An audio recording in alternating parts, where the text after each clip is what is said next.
Du rapport d'activité du président, nous sommes à l'Assemblée. La plénière du lundi dernier à l'Assemblée nationale a examiné et voté la loi portant prorogation du mandat des conseils communaux, municipaux et locaux. Voici les précisions de Dieudonné Métonou et Ronald Robinson.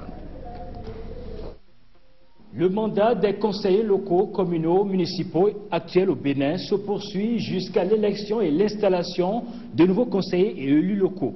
Ainsi en a décidé les députés réunis en plénière par 56 voix pour, 7 contre et 12 abstentions.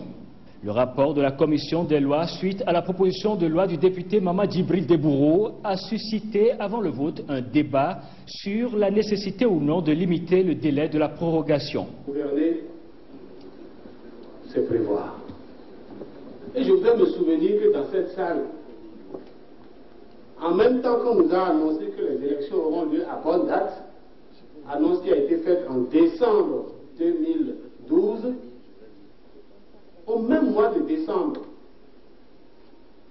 pour stigmatiser les gens qui formulaient quelques réserves par rapport à la loi sur la portant correction de la lépie, on les doigtait pour dire que s'ils ne sont pas d'accord, c'est parce qu'ils ne veulent pas les élections à bonne date.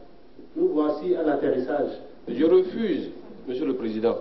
C'est vrai que le collègue a bien fait d'introduire cette proposition de loi, mais je refuse qu'on fasse porter donc la responsabilité de retard à organiser l'élection municipale à bonne date.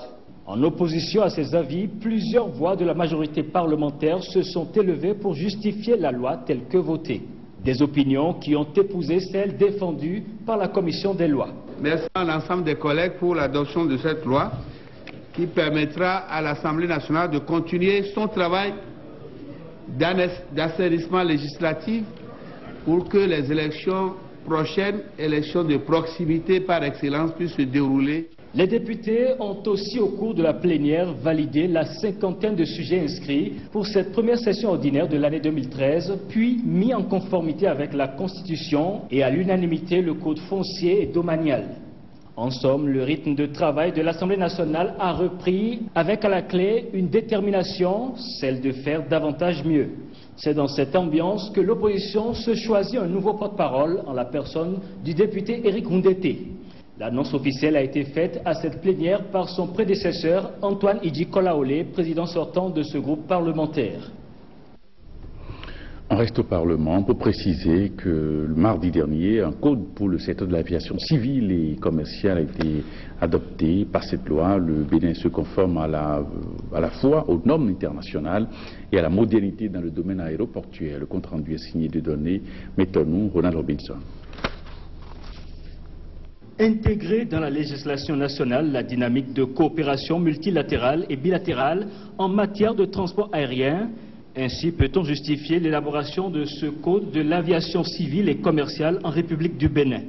Il s'agit là d'un texte de loi de premier ordre qui ambitionne non seulement régir techniquement le monde du transport aérien et l'exploitation des aéronefs, aérodromes et aéroports, mais aussi la vie du personnel de navigation en République du Bénin. Les députés, en votant le texte, espèrent qu'il apportera ainsi sécurité et régularité dans l'exercice de l'administration de l'aviation civile. Le présent projet de loi modernise le cadre réglementaire actuel de l'aviation civile en prenant en compte les nouvelles règles et les exigences découlant des engagements internationaux et communautaires souscrits par le Bénin dans le domaine du transport aérien international, ainsi que les engagements techniques intervenus dans le domaine. La restitution des travaux de la commission du plan a fait objet, avant le vote de la loi, d'une attention soutenue de la plénière. Plusieurs élus ont cherché à en savoir plus sur l'état de l'aviation civile nationale, ses retombées sur l'économie nationale. Les multiples épaves qui errent les voiries de l'aviation béninoise, qu'est-ce qu'on veut en faire? Et je suis tenté, malgré moi, de savoir ce qu'est devenu l'avion présidentiel. Je suis tenté de savoir ça. Les multiples réparations qui ont eu lieu, combien ça a coûté pour mon pays? Autant de préoccupations auxquelles la commission du plan et de l'équipement a reversé des éléments de réponse. Le ministre de l'Intérieur, en appui, a surtout réaffirmé qu'il existe plusieurs intérêts pour le Bénin de se doter d'un tel arsenal. Il a rassuré les députés au sujet de l'état fonctionnel de l'aviation présidentielle. L'appareil vient juste d'une révision et se porte bien, dixit Benoît Degla. C'est au terme de ces explications que le vote du projet de loi est intervenu à l'unanimité. Pour 60 voix, contre 0 et abstention 0.